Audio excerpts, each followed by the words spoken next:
सीतेचा सन्निपात झाला आणि सीता माता रावणाला आठवल्यानंतर रावण निघाला अशोक वनामध्ये। त्यावेळेस रावणाच्या त्या ठिकाणी भोवताली कशा पद्धतीने असणार त्या ठिकाणी तयारी होती याच्याबद्दल सविस्तर वर्णन नात्र्याने गेलेलं आहे। कासे पाटोळा निलांबर त्यासे कटे सूत्र कटार किणकिणे ज्वाळमाळा विचित्र ब्रह्मसूत्र सांगद। त्या ठिकाणी कमरेला असणारा त्या ठिकाणी करदोडा आहे ती असणारी, त्या कमरेला असणारी जी दागिना आहे तो दागिना आहे, काखेमध्ये असणारा काखे सूत्र जे असणारा त्या ठिकाणी जानव म्हणतो, यज्ञ म्हणतो, ते अशा प्रकारचा तो ब्राह्मणाच्या वंशामध्ये जन्माला आलेला रावण सर्व अविद्य असणारे धारण केलेले आणि अशोक वनामध्ये निघालेला आहे। मुकुट कुंडले अलंकार मने मुक्तामाळा निळहार वाक्य अंदोवांचा गजरा चरणे तोडार ब्रिदांचा। डोक्यावरती मुकुट आहे कारण तो लंकेचा राजा होता। पायामध्ये असणारे टोडर आहेत, वांके आहेत जे असणारे, त्याच्या अंगावरती जे दागिने होत याचं वर्णन सविस्तर केलेलं आहे। सुगंध चंदनाची उठे पदके शोभती दशकंठे खड्ग वसवोरी मुष्टे सीता भेटे चालेला। सर्व अंगाला सुगंध लावलेला आहे, हातामध्ये खड्ग म्हणजे तलवार घेतलेली आहे। अशा अवस्थेमध्ये लंकेचा राजा रावण सीतेच्या भेटीसाठी अशोक वनाकडे निघालेला आहे।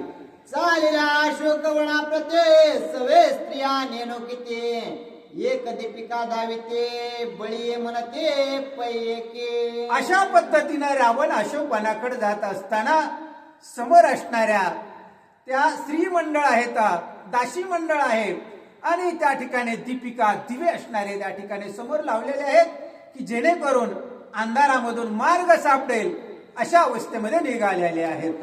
दडपते द्राक्षांचे आळे कचते नागवेली पाळे लकलके ते सोन केळे वरिल्या पोळे चालेला। तो चालत असताना त्या ठिकाणी द्राक्षाच्या वेली खचू लागल्या, नागाच्या त्या ठिकाणी केळीच्या फणी असणाऱ्या खचू लागल्या।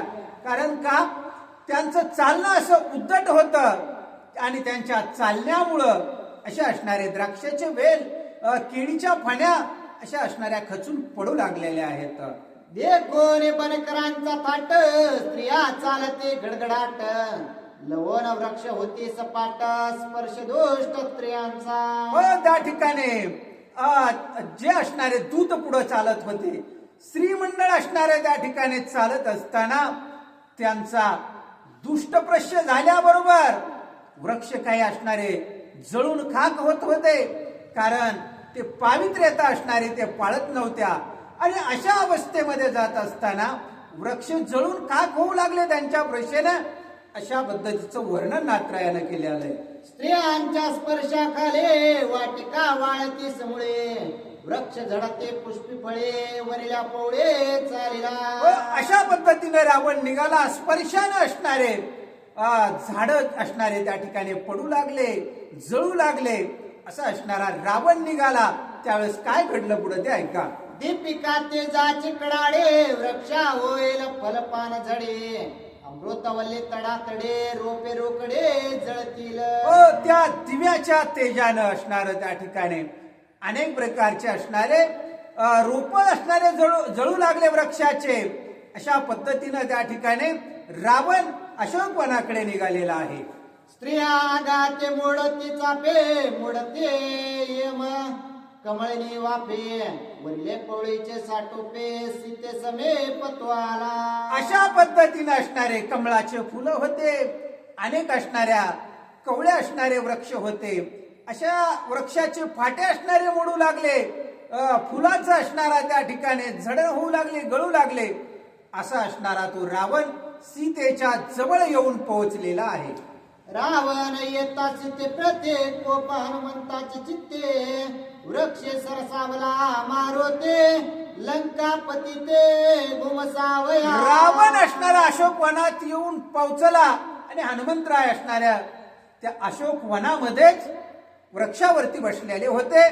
रावण आलेला बरोबर हनुमंतराय सरसावले आणि सरसावून त्या वृक्षामध्ये त्या ठिकाणी काय करतात ते ऐका म्हटले.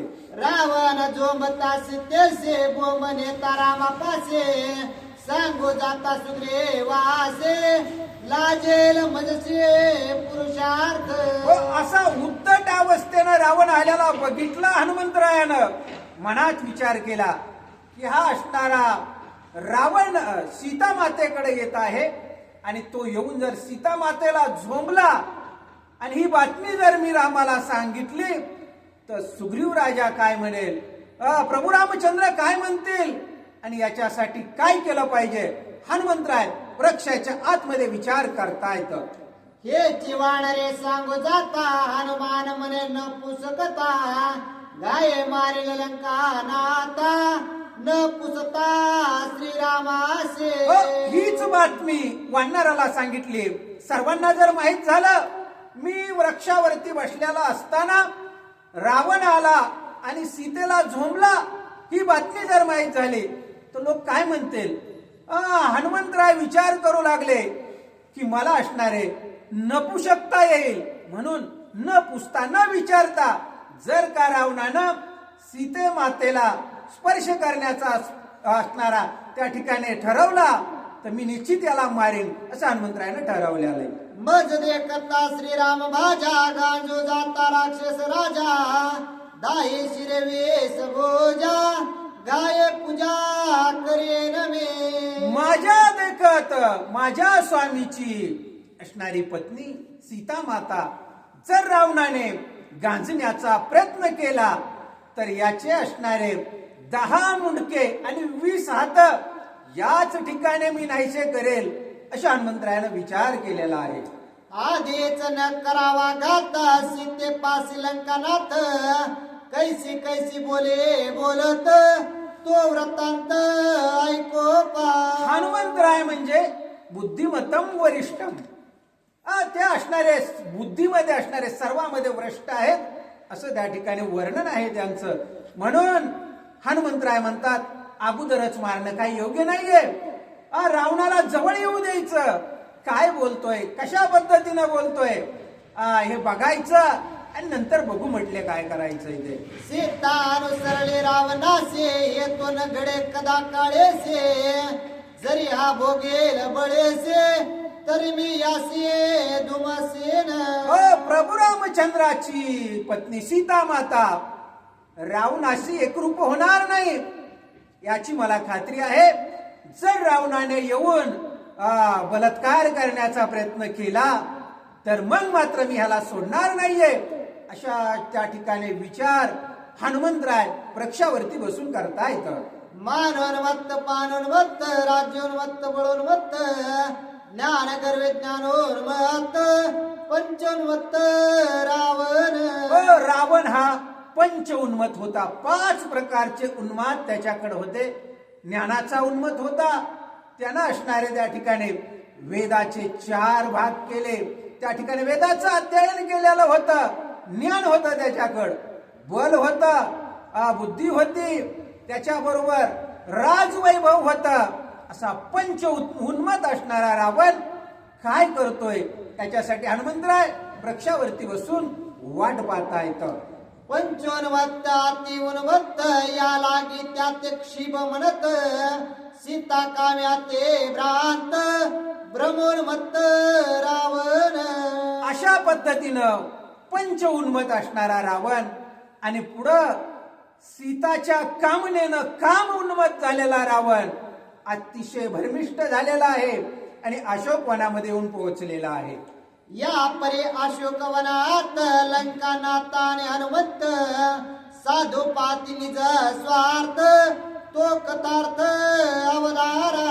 ग्रंथकर्ते म्हणतात अशा पद्धतीनं इथपर्यंत कथा आलेली आहे की लंकेचा नाथ, लंकेचा राजा रावण स्वतःचा स्वार्थ साधण्याचा प्रयत्न करत आहे आणि एकीकडे हनुमंतराय वृक्षावरती बसून आपला स्वार्थ, आपल्या स्वामीची असणारी पत्नी सीता माता हिचं रक्षण करण्यासाठी आपला स्वार्थ साधण्याचा प्रयत्न करत आहेत. इथपर्यंत कथा आजच्या अध्यायामध्ये नाथरायानं सांगितलेली आहे. आधीच गोड रामायण श्रीरामाचे चरित्र गहन त्याही माझे हनुमंत कथन गोड निरूपण अवतारा. अगोदरच रामायण हे कसं आहे? गोड आहे. साखरेपेक्षाही गोड आहे. आणि ही कथा म्हणजे अमर आहे.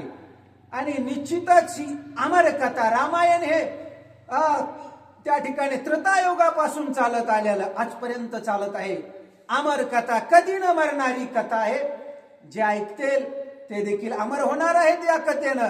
आणि भविष्यामध्ये असंख्य वर्षे चंद्र सूर्य आहेत तोपर्यंत ही कथा चालणार आहे. म्हणून ही गोड, अमृताहून गोड असणारी कथा नाथराया या ठिकाणी आपल्याला सांगता येतं. स्वस्ति श्री भावार्थ रामायणे सुंदर कांडे एका कार्तिकाय रावण शोकवनाभिगमनम नाम सप्तमोध्याय. कुंडली